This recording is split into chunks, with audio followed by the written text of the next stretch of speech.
જય માતાજી મિત્રો, શું તમે પણ ચૈત્ર નવરાત્રિના પવિત્ર દિવસોમાં માતાજીની આરાધના કરો છો? જો હા, તો સાવધાન થઈ જજો, કારણ કે શાસ્ત્રોમાં સ્પષ્ટ લખ્યું છે કે ભૂખ્યા મરી જજો. પણ ચૈત્ર નવરાત્રિમાં અમુક વસ્તુઓ ભૂલથી પણ ન ખાતા. જી હા મિત્રો, જો આ દિવસોમાં ખાવા પીવામાં એક નાનકડી ભૂલ પણ થઈ ગઈ તો ઘરમાં ગરીબી આવતા વાર નથી લાગતી અને આખું ઘર ધનોત પનોત થઈ શકે છે. સ્વાગત છે તમારું આપણી ચેનલ ગોગાની વાતોમાં. હું છું તમારો દોસ્ત અને આજે હું તમને એવી 3 ભયંકર ભૂલો વિશે જણાવવા જઈ રહ્યો છું જે મોટા ભાગના લોકો નવરાત્રિમાં અજાણતા જ કરી બેસે છે. મિત્રો, આ વિડીયોને વચ્ચેથી છોડવાની ભૂલ બિલકુલ ન કરતા, કારણ કે અધૂરું જ્ઞાન હંમેશા નુકસાનકારક હોય છે. અંતમાં હું તમને એ પણ જણાવીશ કે માતાજીને પ્રસન્ન કરવા માટે આ દિવસોમાં શું ખાવું જોઈએ. તો વિડીયોને છેલ્લે સુધી જરૂર જોજો. જો તમને માતાજીના સાચા ભક્ત છો તો અત્યારે જ કોમેન્ટમાં જય અંબે માં જરૂરથી લખી દેજો અને આ ચેનલને સબસ્ક્રાઈબર કરવાનું ભૂલતા નહીં.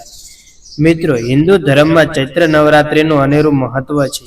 આ 9 દિવસો શક્તિની ભક્તિના દિવસો છે. આ સમયગાળામાં બ્રહ્માંડમાં સકારાત્મક ઉર્જાનો સંચાર થતો હોય છે. માતા દુર્ગા પોતાના ભક્તોના ઘરે સ્વયં પધારે છે.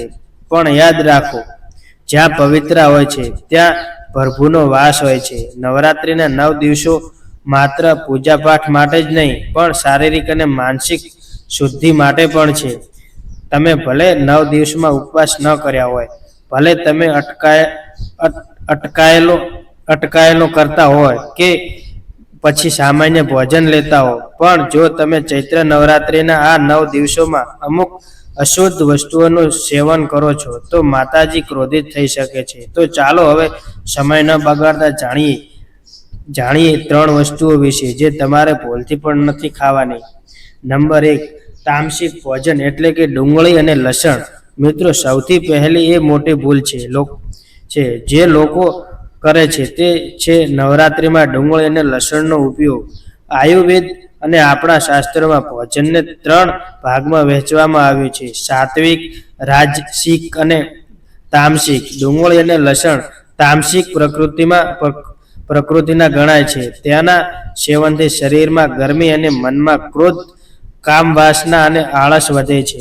જ્યારે આપણે માતાજીની ભક્તિ કરીએ છીએ ત્યારે આપણું મન શાંત અને પવિત્ર હોવું જોઈએ. જો તમે ડુંગળી લસણ ખાઈને માતાજીના દીવા બત્તી કરો છો તો તેનું ફળ કંઈ જ મળતું નથી, ઉલટાનું પાપ લાગે છે. માટે ભલે ઘરમાં ગમે તેટલું સ્વાદિષ્ટ ભોજન બને, પણ આ 9 દિવસો સુધી ડુંગળી અને લસણને તમારા ઘરના રસોડામાંથી બહાર જ રાખજો.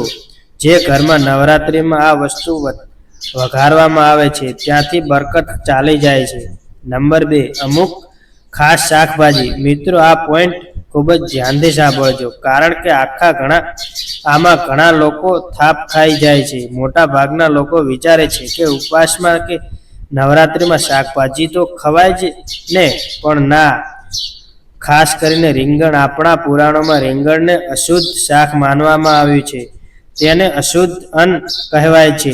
નવરાત્રિના પવિત્ર દિવસોમાં રીંગણનું સેવન કરવાથી વ્યક્તિની બુદ્ધિ ભ્રષ્ટ થાય છે અને પૂજામાં ધ્યાન નથી લાગતું. આ ઉપરાંત ઘણા લોકો ઉપવાસમાં ટામેટા અને કાકડી ખાતા હોય છે.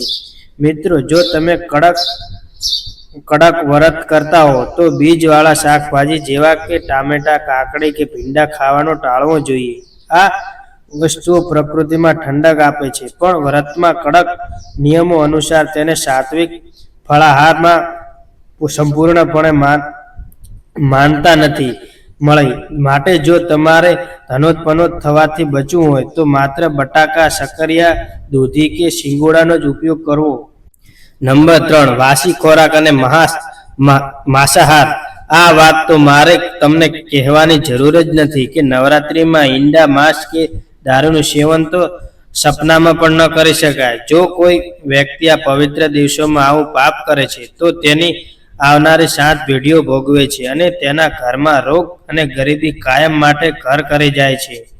પરંતુ મિત્રો, બીજી એક અગત્યની વાત, વાસી ખોરાક. ઘણા લોકો રાતનો વધેલો શાક કે રોટલી સવારે ગરમ કરીને ખાઈ લેતા હોય છે. શાસ્ત્રોમાં રાતના વઘારેલા શાકને સવારે એઠો કે અશુદ્ધ ગણવામાં આવે છે.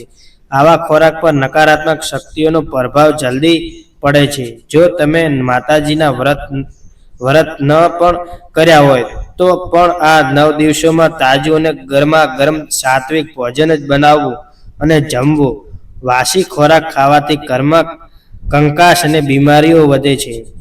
તો મિત્રો, આ હતી એ 3 વસ્તુઓ જે તમારે ચૈત્ર નવરાત્રિમાં ભૂલથી પણ નથી ખાવાની. આ 9 દિવસોમાં ફરાળી વસ્તુઓ ખાઓ, દૂધ, દહીં અને ફળોનું સેવન કરો. તમારું મન શાંત રાખો, કોઈની નિંદા ન કરો અને સાચા હૃદયથી ઓમ હિ ક્લી ચામુંડાય વિચ્ચે મંત્રનો જાપ કરો. માતાજી તમારી બધી જ મનોકામનાઓ ચોક્કસ પૂરી કરશે.